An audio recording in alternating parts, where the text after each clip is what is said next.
Al recordar esto, sintió la regente escrúpulos.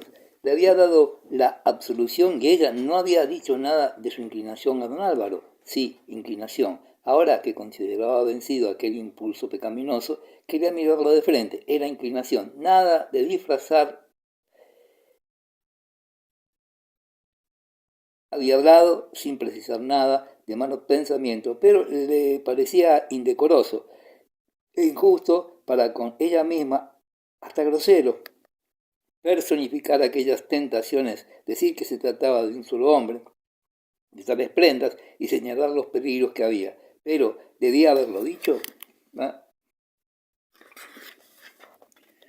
Tal vez, sin embargo, no hubiera sido poner en berlina a don Víctor sin por qué ni para qué, puesto que ella le era fiel de hecho y de voluntad, y lo sería eternamente, y con todo debió haber especificado más en aquella parte de la confesión. Estaba bien absuelta, podría comulgar tranquilo al día siguiente. Eso no, de ningún modo, no comulgaría, se quedaría en la cama fingiendo una jaqueca. De tarde iría a reconciliar y al otro día la comunión. Este era el mejor plan. La resolución de no comulgar a la mañana siguiente le dio una alegría de niña. Era como un día de asueto. Podía pasar la noche pensando en la religión, en la virtud en general, por aquel sistema nuevo, y no preocuparse todavía con el cuidado de recibir al Señor dignamente. Era una prórroga, un respiro, y ya no le parecía impropio dar rienda suelta a su alegría, aquella alegría causada por fuerzas morales puramente, y que tal vez era la volada del día esplendoroso de la virtud. Qué feliz sería aquel magistral anegado en luz de alegría virtuosa, llena el alma de pájaros que le cantaban como coros de ángeles dentro del corazón. Así él tenía aquella sonrisa eterna y se paseaba con tanto garbo por el espolón en medio de perezosos del alma, de espíritus pequeños y vetustenses. Y qué color de salud. Vetusta encerraba aquel tesoro. ¿Cómo no sería obispo el magistral? ¿Quién sabe? Porque era ella, aunque digna de otro mundo, nada más que una señora ex regenta de Vetusta. El lugar de la escena era lo de menos. La variedad, la hermosura estaban en las almas. Ese pajarito no tiene alma y vuela con alas de pluma. Yo tengo espíritu y volaré con las alas invisibles del corazón, cruzando el ambiente puro, radiante de la virtud. Se estremeció de frío, volvió a la realidad, todo quedó en la sombra. El sol ocultaba entre nubes pardas y espesas detrás de la cortina de álamos el último pedazo de su lumbre que se le había quedado atrás, como un trapillo de púrpura. La sombra y el frío fueron repentinos. Un coro estridente de ranas despidió al sol desde un charco del prado vecino. Parecía un himno de salvajes paganos a las tinieblas que se acercaban por oriente. La regenta recordó las carracas de Semana Santa, cuando se apaga la luz del ángulo misterioso y se rompen las cataratas del entusiasmo infantil con estrépito horrísono. ¡Petra, Petra! Gritó. Estaba sola. ¿A dónde había ido su doncella? Un sapo en cuclillas miraba a la regenta encaramado en una raíz gruesa que salía de la tierra como una garra. Lo tenía a un palmo de su vestido. Ana dio un grito. Tuvo miedo. Se le figuró que aquel sapo había estado oyéndola pensar y se burlaba de sus ilusiones. ¡Petra, Petra! La doncella no respondía. El sapo la miraba con una impertinencia que le daba asco y un pavor tonto. Llegó Petra, venía sudando, muy encarnada, con la respiración fatigada. Le caían hasta los ojos los rizos dorados y menudos. Como había visto tan ensimismada la señora, se había llegado al molino de su primo Antonio, que estaba allí cerca, a un tiro de fusil. Ana le fijó los ojos con los suyos, pero ella desafió aquella mirada de inquisidor. Su primo Antonio, el molinero, estaba enamorado de la doncella. El ama lo sabía. Petra pensaba casarse con él, pero más adelante, cuando fuera más rico y ella más vieja. De vez en cuando iba a verle para que no se apagase aquel fuego con que ella contaba para calentarse en la vejez. Miraba el molino como una caja de ahorros donde ella iba depositando sus economías de amor. Ana, sin saber por qué, sintió un poco de ira. ¿Cómo serían aquellos amores de Petra y el molinero? ¿Qué le importaba a ella? Pero la manera de mirar a Petra, estudiando los pormenores de su traje, algo descompuesto, la fatiga que no podía ocultar, el sudor, el color de sus mejillas, revelaban una curiosidad que quería ocultar, en vano, a la regenta. ¿Qué había hecho en el molino aquella mujer? Este pensamiento baladí, obsesión estúpida que era casi un dolor, absorbía toda la atención de Ana a su pesar. Vamos, vamos, que es tarde. Sí, señora, es tarde.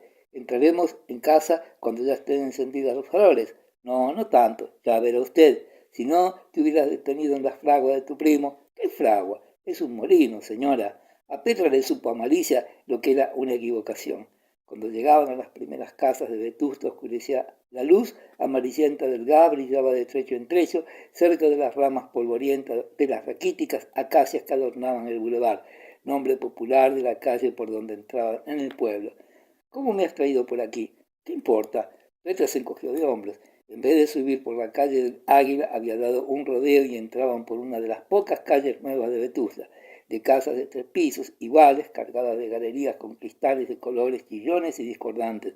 La acera de 3 metros de anchura, una acera hiperbólica para Vetusta, estaba orlada por una fila de faroles en columna, de hierro pintado de verde, y por otra fila de árboles prisioneros en estrecha caja de madera, verde también.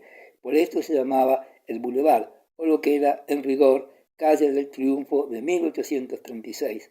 Al anochecer, hora en que dejaban el trabajo los obreros, se convertía aquella acera en paseo, donde era difícil andar sin pararse a cada 3 pasos. Costureras, chavequeras, planchadoras, ribeteadoras,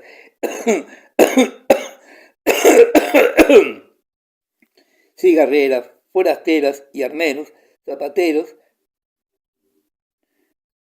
sastres, carpinteros y hasta albañiles y canteros, sin contar otras muchas clases de industriales, se daban cita abajo las acacias del Triunfo y paseaban allí una hora, arrastrando los pies sobre las piedras con estridentes sonsonetes.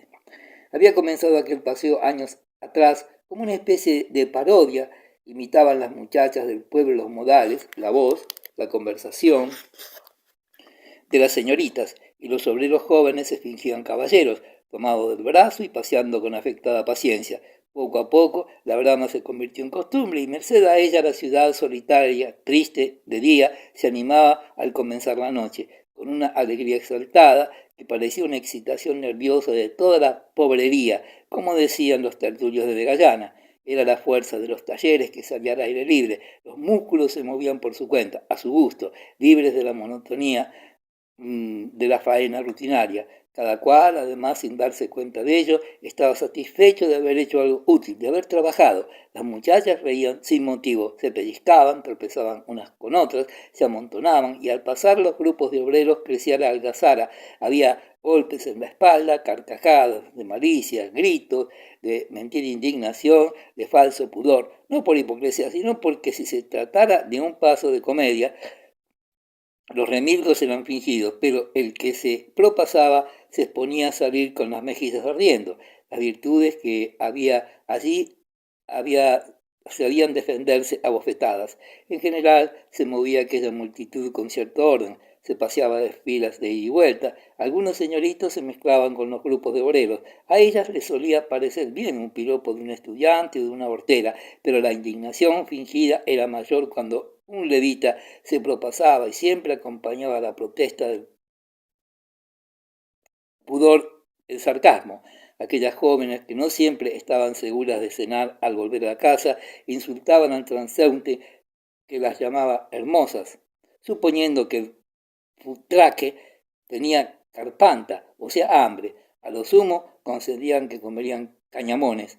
Los expertos no se aturdían por estos improperios convencionales, que eran allí el buen mozo tono. Insistaban y acaban por sacar tajada si la había. La virtud y el vicio se codeaban sin escrúpulo, igual por el traje, que era bastante descuidado, aunque había algunas jóvenes limpias y aquel montón de hijas del trabajo que hace sudar, salía un olor picante que los habituales transeúntes ni siquiera notaba. Aquel perfume de harapo lo respiraban muchas mujeres hermosas, unas fuertes, esbeltas, otras delicadas, dulces, pero todas mal vestidas, mal lavadas, las más, mal peinadas algunas. El estrépito era infernal, todos hablaban a gritos, todos reían, unos silbaban, otros cantaban. Niñas de 14 años, con rostro de ángel, oían sin turbarse blasfemias y obscenidades que a veces las hacían reír como locas. Todas eran jóvenes, El trabajador viejo no tiene esa alegría. Entre los hombres, acaso ninguno había de 30 años. El obrero pronto se hace taciturno, pronto pierde la alegría expansiva sin causa. Hay pocos viejos verdes entre los proletarios. Ana se vio envuelta sin pensarlo por aquella multitud. No se podía salir de la acera y había mucho lodo y pasaban carros y coches sin cesar. Era la hora del correo y aquel camino de la estación. Los grupos se abrían para dejar paso a la regenta. Los mozalbetes más osados acercaban a ella el rostro con cierta insolencia, pero la belleza bondadosa de aquella cara de María Santísima les imponía admiración y respeto. Las chalequeras no murmuraban ni reían al pasar. Ana, es la regenta, qué guapa es. Esto decían ellas y ellos, en una alabanza espontánea, desinteresada. Olé, salero, viva tu mare, se atrevió a gritar un andaluz con acento gallego. Su entusiasmo le costó una galleta, un coscorrón de su amigo más respetuoso. So bruto, mira que es la regenta. Era popular su hermosura. A Petro también le decían los pollares que era un arcángel. Iba con tenta. Ana sonreía y aceleraba el paso. ¿Dónde nos hemos metido? ¿Qué importa? Ya ve usted que no se la comen. Muchas señoritas podrían aprender crianza de estos pelagatos. Alguna otra vez había pasado la regenta por allí a tales horas, pero en esta ocasión, con una especie de doble vista, creía ver, sentir en el montón de ropa sucia, en el mismo olor picante de la chusma, en la algazara de aquellas turbas, una forma del placer, del amor que era por lo visto una necesidad universal. También había cuchicheos secretos, al oído, entre aquel estrépito, rostros lánguidos, seños de enamorados, celosos, miradas como rayos de pasión, entre aquel cinismo aparente de los diálogos, de los roces bruscos, de los tropezones insolentes, de la brutalidad jactanciosa, había flores delicadas, verdadero pudor, ilusiones puras, ensueños amorosos que vivían allí sin conciencia de las miasmas de la miseria. Ana participó un momento de aquella voluptuosidad andrajosa, pensó en sí misma, en su vida consagrada al sacrificio, a una prohibición absoluta del placer, y se tuvo esa lástima profunda del egoísmo excitado ante las propias desdichas. Yo soy más pobre que todas estas. Mi criada tiene a su molinero, que le dice al oído palabras que le encienden el rostro. Aquí oigo carcajadas del placer que causan emociones para mí desconocidas. En aquel momento tuvieron que detenerse entre la multitud. Había un drama en la acera. Un joven alto, pelo negro y rizoso, un moreno vestido con blusa azul gritaba: «La mato, la mato, dejadme que quiero matarla». Sus compañeros le sujetaban, querían llevarse. El mozo echaba fuego por los ojos. «¿Qué es eso?», preguntó Petra. «Nada», dijo uno. «Celucos». «Sí», gritó una joven, «pero si ella se descuida, la ahoga. Bien merecido lo tiene. Es una tal». El joven de la blusa azul salió del patio a viva fuerza, casi arrastrado por sus amigos. Al pasar junto a la regenta, la miró cara a cara, distraído, pensando en su venganza, pero ella sintió aquellos ojos en los suyos como un contacto violento. Eran los celucos. Así miraban los celos. Era una belleza infernal, sin duda la de aquellos ojos, pero qué fuerte, qué humana. Dejaron a mi criada por fin el bulevar y entraron en la calle del comercio. De las tiendas salían haces de luz que llegaban al arroyo, iluminando las piedras húmedas cubiertas de lodo. Delante del escaparate de una confitería nueva, la más lujosa de Vetusta, un grupo de pillos de 8 a 12 años discutía la calidad y el nombre de aquellas golosinas que no eran para ellos y cuyas excelencias solo podían apreciar por conjeturas. El más pequeño llamía al cristal con éxtasis delicioso, con los ojos cerrados.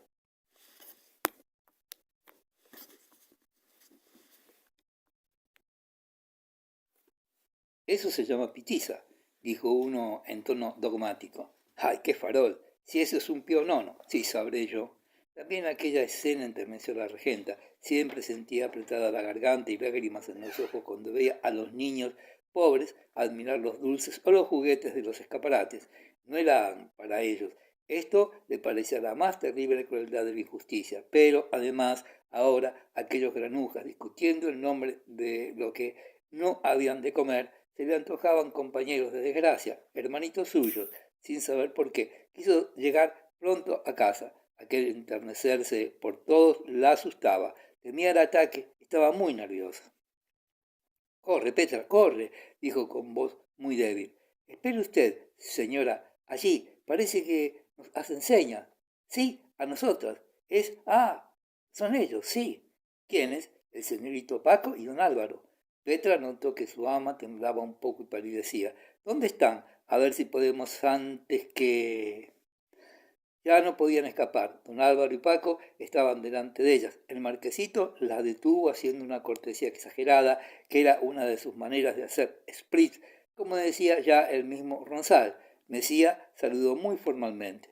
De la confitería nueva salían chorros de gas que deslumbraban a los vetustenses, no acostumbrados a tales despilfarros de gas.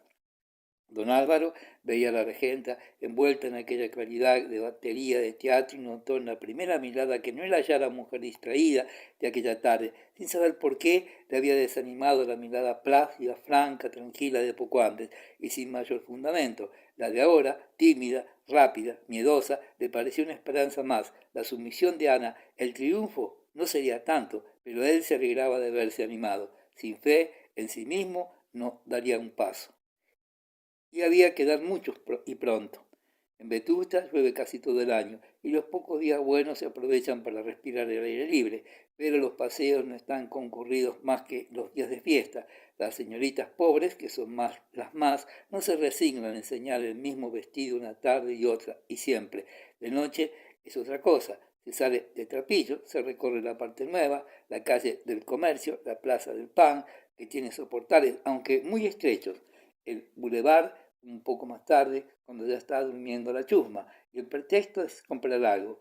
En una casa hacen falta tantas cosas, se entra en las tiendas, pero no se compra poco. La calle del comercio es el núcleo de estos paseos nocturnos y algo disimulados. Los caballeros van y vienen por la ancha acera y miran con mayor o menor descaro a las damas sentadas junto al mostrador, con un ojo en las novedades de la estación y con otro en la calle. Regatean los precios y cazan lisonjas y señas al vuelo. Los manceos son casi todos catalanes, pero pronuncian el castellano con suficiente corrección. Son amables, guapos casi todos. Los más tienen la barba cortada a lo Jesucristo, muchos ojos negros almibarados y rosas en las mejillas.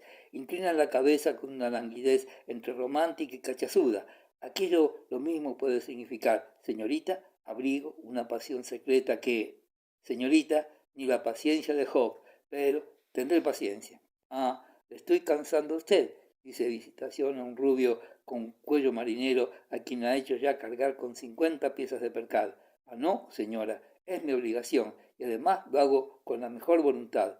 El mancebo ha de ser incansable para eso. Está allí.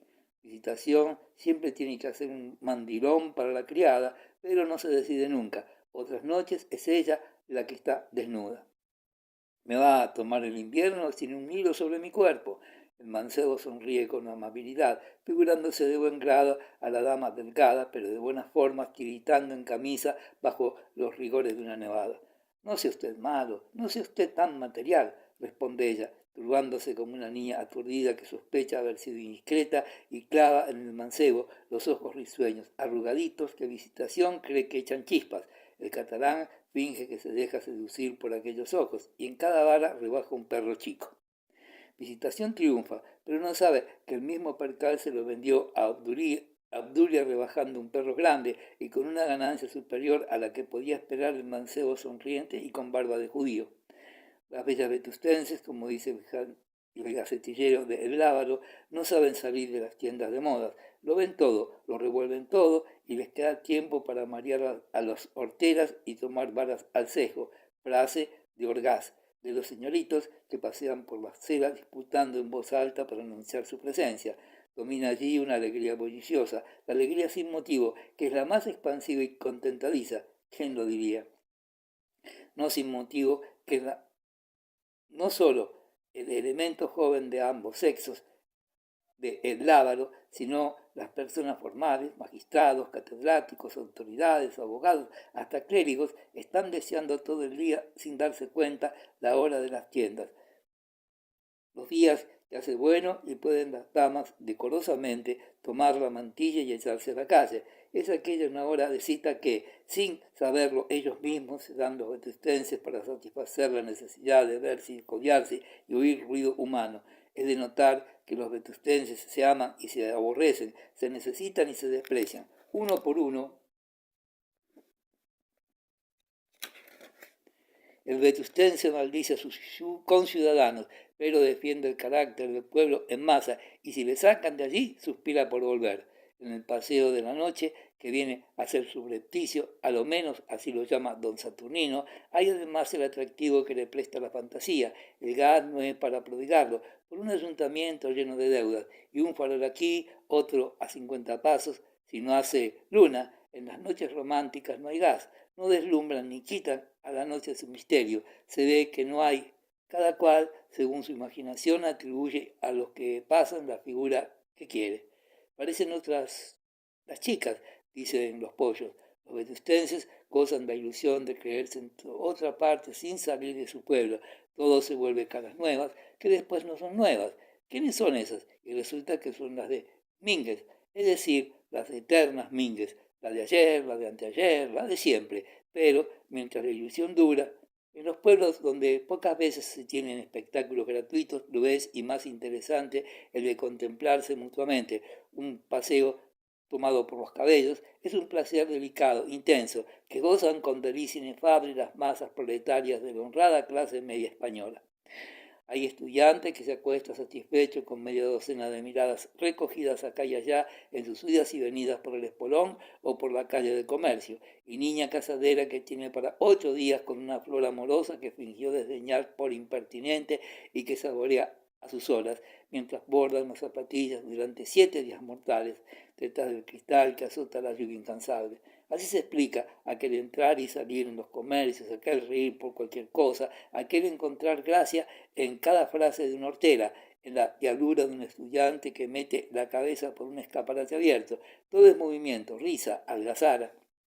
Este pueblo es el mismo que asiste silencioso, grave, estirado a los paseos de solemnidad y compungido, cabizbajo, lleno de unción, de el lábaro, a los sermones, a las novelas, a los oficios de Semana Santa y hasta al miserere. Ana quería ver en cada rostro la llama de la poesía. Los vetustenses le parecían más guapas, más elegantes, más seductores que otros días, y en los hombres veía aire distinguido, ademanes resueltos, corte romántico. Con la imaginación iba juntando por parejas a hombres y mujeres según pasaban, y ya se le antojaba que vivía en una ciudad donde criadas, costureras y señoritas amaban y eran amadas por molineros, obreros, estudiantes y militares de la reserva. Solo ella no tenía amor. Ella y los niños pobres que lamían los cristales de las confiterías eran los desheredados. Una ola de rebeldía se movía en su sangre. Camino de cerebro. Temía otra vez el ataque. ¿Qué es aquello, señor? ¿Qué era aquello? ¿Por qué? En día semejante, cuando su espíritu acababa de entrar en vida nueva, vida de víctima, pero no de sacrificio estéril, sin testigos, sino acompañado por la voz animadora de un alma hermana. ¿Por qué en ocasión tan importuna se presentaba aquel afán de sus entrañas que ella creía cosa de los nervios? A mortificarla, a gritar guerra dentro de la cabeza y a volverlo de arriba abajo. No había estado en la fuente de Meripeta entregada a la esperanza de la virtud, no se abrían nuevos horizontes a su alma, no iba a vivir para algo en adelante. Ah, ¿quién le hubiera puesto al señor magistral allí? Su mano tropezó con la de un hombre, sintió un calor dulce y un contacto pegajoso. No era el magistral, era don Álvaro, que venía a su lado hablando de cualquier cosa. Ella apenas le oía, ni quería atribuir a su presencia aquel cambio de temperatura moral que lamentaba para sus adentros, en tanto que veía a los jóvenes y a las jamonas vetustenses coquetear en la acera y en la tienda deslumbrantes de gas. Don Álvaro opinaba lo contrario, que bastaba su presencia y su contacto para adelantar los acontecimientos, para tener idea de lo que Mesía pensaba del prestigio de su físico. Hay que figurarse en una máquina eléctrica con conciencia de que puede echar chispas. Él se creía una máquina eléctrica de amor. La cuestión era que la máquina estuviese preparada. Era fatuo hasta ese extremo, pero dígase en su abono que nadie lo sabía y que podía citar numerosos hechos que acreditaban el motivo de aquella vanidad monstruosa. Se creía hombre de talento. Él era principalmente un político, confiaba en su experiencia de hombre de mundo y en su arte de tenorio, pero humildemente se declaraba a sí mismo que todo esto era nada comparado con el prestigio de su belleza corporal. para seducir a las mujeres gastadas, ahitas de amor, mimosas, de gustos extravagados. Tal vez no basta la figura, ni es lo principal siquiera, pero las vírgenes honradas, conocía él otra clase, y las casadas honestas se rindan al buen mozo. No conozco seductores corcovados ni enanos, decía encogiéndose de hombres. Las pocas veces que con sus amigos íntimos hablaba de estas cosas solía ser después de cenar fuerte. Se me habla de extravíos del gusto, eso es lo excepcional, pero nadie querrá ser en el amor lo que es el zafetida en los olores, y sin embargo las damas romanas de la decadencia. Paco Vegallana acudía entonces con el testimonio de las lecturas técnico-escandalosas, describía todas las aberraciones de la lubricidad femenina en lo antiguo, en la Edad Media y en los tiempos modernos. No había nada nuevo, lo mismo que hacen los parisienses más pervertidas, la sabían y hacían las meretrices de Babilonia y de Cerbatana.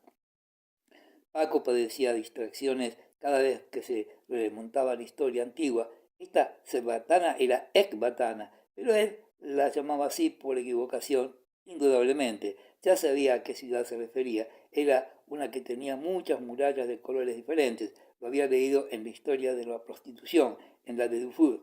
No, en otra que conocía también. Era un sabio. Yo he leído, añadía don Álvaro en casos tales, que ha habido princesas y reinas encaprichadas y metidas con monos, así como suena monos. Sí, señor, acudía Paco a decir. Lo afirma Víctor Hugo en una novela que en francés se llama El hombre que ríe y en español De orden del rey. Pero fuera de eso, ¿qué es lo excepcional? Continuaba Mesía diciendo, hay que desengañarse. Lo que buscan las mujeres es un buen físico. Eso creo yo, solía Gonzalo razonar. La mujer es así, urbis sorbi, en todas partes, en el latín de Trabuco. Además, don Álvaro era profundamente materialista y esto no lo confesaba a nadie. Como en él lo principal era el político, transigía con la religión de los mayores de pacto y se reía de la separación de la iglesia y el Estado. Es más, le parecía de mal tono llevar la contraria a los católicos, de buena fe. En París había aprendido ya en 1867, cuando fue a la exposición, que lo chic era el creer como el carbonero, sport y catolicismo. Esto era la moda que continuó imperando, pero es claro que lo de creer es decir que se creía. Él no tenía fe alguna, ni bendita la falta, a no ser cuando le entraba el miedo de la muerte, cuando cayó enfermo y se encontraba en la fonda solo, abandonado de todo cariño verdadero. Entonces sentía sinceramente, a pesar de haber corrido tanto, no ser un cristiano sincero, pero sanaba y decía, bah, todo eso es efecto de la debilidad. Sin embargo, bueno era ilustrarse, fundar en algo aquel materialismo que también casaba con sus demás ideas respecto del mundo y de la manera de explotarlo. Había pedido a un amigo libros que le probasen el materialismo en pocas palabras. Empezó por aprender que ya no había tal metafísica, idea que le pareció excelente, porque evitaba muchos rompecabezas. Leyó Fuerza y Materia de Bouchner y algunos libros de Flammarion, pero estos le disgustaron. Hablaba mal de la iglesia y bien del cielo, de Dios, del alma, y precisamente él quería todo lo contrario. Flammarion no era chic. También leyó a Merschott y a Wilschott y a Watt, traducidos, cubiertos con papel de color de azafrán. No entendió mucho, pero se iba al grano. Todo era masa gris, corriente, lo que él quería. Lo principal era que no hubiese infierno. También leyó en francés el poema de Lucrecio, de Rerum Natura. Llegó hasta la mitad. Decía bien el poeta, pero aquello era muy largo. Ya no se veía más que átomos y su buena figura era un feliz conjunto de moléculas en forma de gancho para aprender a todas las mujeres bonitas que se le pusieran delante. Así estaba por dentro Mesía, en punto a creencias, pero a estos subterráneos no había llegado él mismo, Paco, que era buen católico, según Mesía. Aquello era para él solo. mientras estaba en Vetusta. En sus viajes a París sacaba el fondo del baúl y el fondo del materialismo a sus queridas cuando no eran demasiado beatas y estaban muy enamoradas. Procuraba imbuirlas en sus ideas acerca del átomo y la fuerza. El materialismo de Mesía era fácil de entender. Lo explicaba en 2 conferencias. Cuando la mujer se convenció de que no había metafísica, le iba mucho mejor a don Álvaro. Al recordar una hembra de las convertidas al epicureísmo, solía decir don Álvaro, con una llama en los ojos muy abiertos, ¡qué mujer aquella! Y suspiraba, aquella mujer nunca había sido vetustense. Las vetustenses tampoco creían en la metafísica, no sabían de ella, pero no pasaban por ciertas cosas. Don Álvaro iba al lado de Ana, convencido de que su presencia bastaba para producir efectos deleterios en aquella virtud en que él mismo creía. Las palabras eran por entonces, y sin perjuicio, lo de menos. Él también solía hablar con elocuencia al alma. Vaya, pero en otras circunstancias, más adelante. Paco iba detrás sin desdeñar la conversación de Petra, que se mirlaba hablando con el marquesito. En materia de amor, la criada no creía en las clases y concebía muy bien que un noble se encaprichara y se casase con ella. Verbigracia. No decía que don Paquito estuviera en tal caso, ni mucho menos, pero le alababa el pelo de oro y la blancura del cutis, y por algo se empieza. Debe de aburrirse usted mucho en Vetusta, Ana, decía don Álvaro. Buscaba en vano manera natural de llevar la conversación a un punto por lo menos análogo al que pensaba tratar muy por largo, llegada la ocasión oportuna. Sí, a veces me aburro, llueve tanto, y aunque no llueva, usted no va a ninguna parte. ¿Será que usted no se fija en mí? Bastante salgo. Estas palabras, apenas dichas, le parecieron imprudentes. Era ella quien las había pronunciado. Así hablaba Obdulia con los hombres. Pero ella, Ana, don Álvaro se vio en un apuro. ¿Qué pretendía aquella señora? Provocar una conversación para aludir a lo que había entre ellos, que en rigor no era nada que mereciese comentarios. Debía él extrañar aquella suposición de Ana que no se fijaba en ella. ¿Era coquetería vulgar o algo más alambicado que él nos explicaba? ¿Quería dar por nulo todo el paseo? Quería negar valor a las miradas fijas, intensas, que a veces le otorgaba como favor celestial que no debe prodigarse.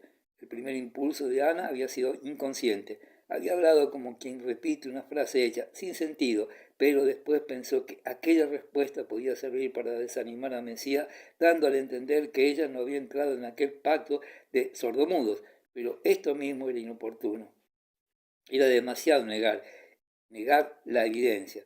Don Álvaro temía aventurar mucho más aquella noche y creyó lo menos ridículo hacerse el interesante, según el estilo que empleaban los vetustenses para tales materias, y dijo con el tono de una galantería vulgar obligada: señora, usted donde quiera que esté tiene que llamar la atención, aún del más distraído, y como esto le pareció cursi y algo anfibológico, añadió algunas palabras no menos vulgares y frías.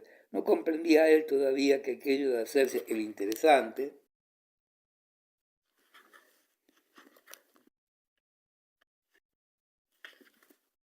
si hubiera sido ridículo tratándose de otras mujeres, era la mejor arma contra la regenta. Ana lo olvidó todo de repente para pensar en el dolor que sintió al oír aquellas palabras.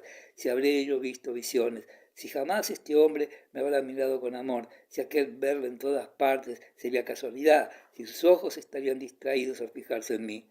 Aquellas tristezas, aquellos arranques mal disimulados de impaciencia, de despecho, que yo observaba con el rabillo del ojo. Ay, sí, esto era lo cierto, no podía ser, y sentía sudores y escalofríos al imaginarlo.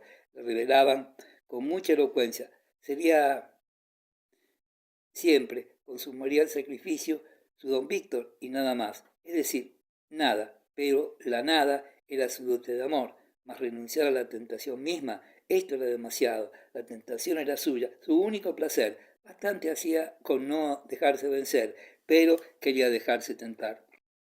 La idea de que Mesía nada esperaba de ella, ni nada solicitaba, le parecía un agujero negro abierto en su corazón que se iba llenando de vacío. No, la tentación era suya, su placer el único. ¿Qué haría si no luchaba? Y más todavía, pensaba sin poder remediarlo. Ella no debía, no podía querer, pero ser querida, ¿por qué no?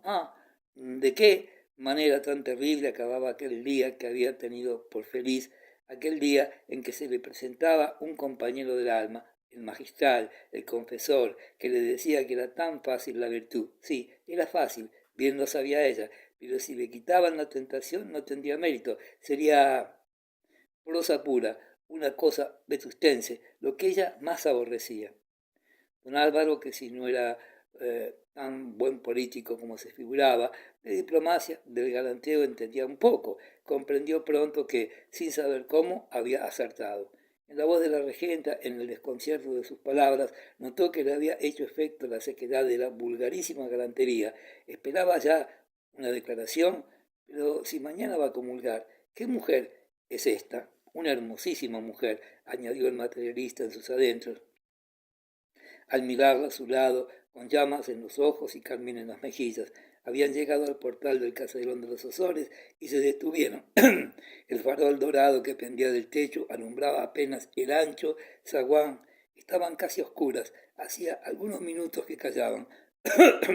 ¿Y Petra? ¿Y Paco? Preguntó la regenta alarmada. Ahí vienen. Ahora dan vuelta a la esquina. Anita sentía seca la boca. Para hablar necesitaba humedecer con la lengua los labios. Lo vio Mesía, que adoraba este gesto de la regenta y sin poder contenerse, fuera de su plan natural, exclamó, ¡qué monísima, qué monísima! Pero lo dijo con voz ronca, sin conciencia de que hablaba muy bajo, sin alarde de atrevimiento.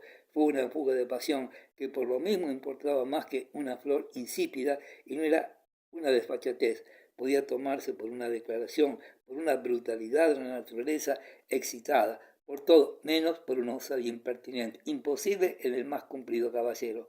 Ana fingió no oír, pero sus ojos la delataron, y brillando en la sombra, buscando a don Álvaro, que había retrocedido un paso en la oscuridad, le pagaron con creces las delicias de aquellas palabras, dejaron caer como lluvia benéfica en el alma de la regenta. Es mía, pensó don Álvaro con deleite superior al que él mismo esperaba en el día del triunfo.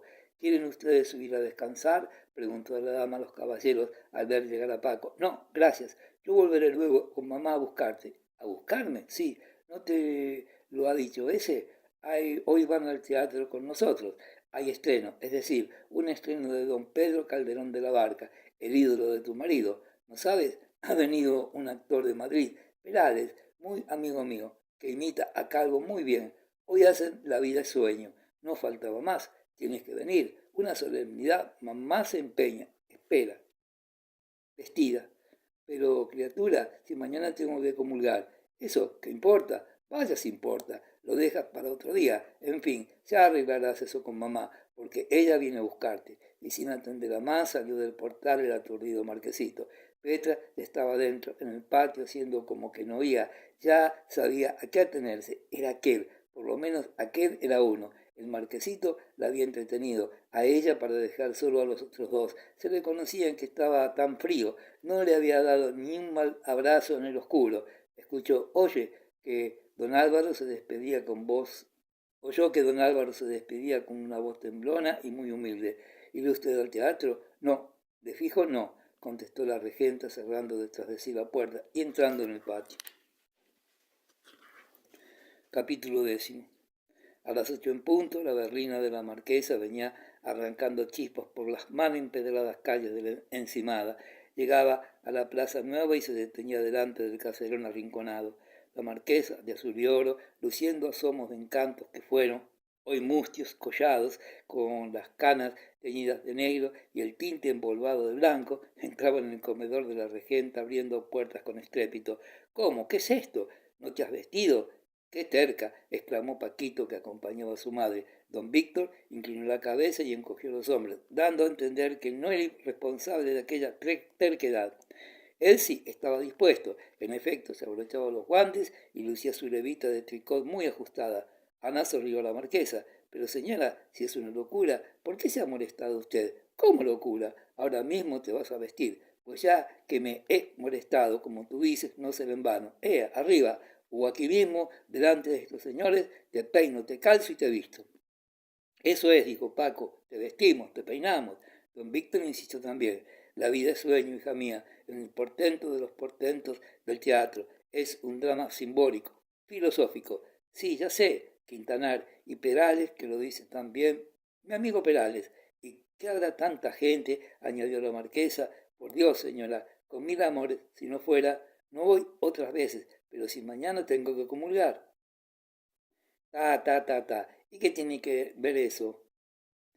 ¿Lo sabe la gente? ¿Vas tú al teatro a pecar? El arte es una religión, advirtió don Víctor consultando su reloj temeroso de perderlo de hipogrifo violento que corriste parejas con el viento.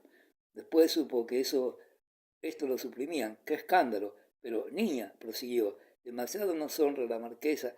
¡Qué honra ni qué calabazas! Pero ha de venir. No, señora, es inútil insistir. Disputaron mucho tiempo, pero al fin doña Rufina, que también quería ver empezar, se dio y se llevó a don Víctor, que hizo algunos remilgos. Ya que ella era tan terca, me quedaré yo también. No faltaba más, exclamó la regenta asustada. ¿No has otras noches? Don Víctor insistió otro poco en quedarse, en perder aquel drama de dramas, pero al fin Ana se vio sola en el comedor, cerca de aquella chimenea de campana churrigueresca, exuberante de relieves de yeso, pintada con colores de lagarto, la chimenea al amor de cuya lumbre leyera en otros días tantos folletines, la señorita doña Anunciación Osores, que en paz descansa, ahora no había allí fuego, la hornilla, descubierta, era un agujero de tristeza. Petra recogió el servicio de café, andaba pesarosa. Entró y salió muchas veces. El ama no la veía siquiera. Miraba sin mover los párpados a la hornilla negra y fría. La doncella se comía con los ojos de la señora. No va al teatro, pero aquí pasa algo. ¿Estorbaré? ¿Me necesitará? ¿Querrá algo la señora? Preguntó. Sobresaltada, la regenta respondió. ¿Yo? ¿Qué? Nada, vete. Después de todo, era una tontería haber dado aquel desaire a la marquesa, estando decidida a no comulgar al día siguiente. Pero ¿y por qué no había de comulgar?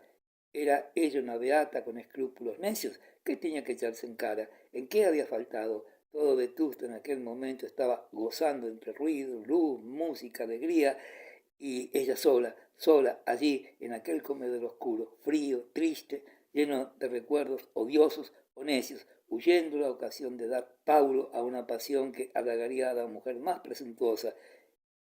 ¿Era esto pecar? Nada tenía ella que ver con don Álvaro. Podía estar todo lo enamorado que quisiera, pero ella jamás le otorgaría el favor más insignificante. Desde ahora, ni mirarle siquiera. Estaba decidida. ¿Qué había de confesar? Nada. ¿Para qué reconciliar? Para nada. Podía comulgar sin miedo. Sí, madrugaría, comulgaría, pero bastaba, por Dios, de pensar en aquello. Se volvía loca. Aquel continuo estudiar su pensamiento, acecharse a sí misma, acusarse por ideas inocentes de malos pensamientos, era un martirio que añadía a los que la vida le había traído y le seguía trayendo sin buscarlos. Pero, ¿qué había de hacer si no cavilar una mujer como ella? ¿En qué se había de divertir? ¿En casar con liga o reclamo como su marido? ¿En plantar eucaliptus donde no quería nacer? Como Frígilis.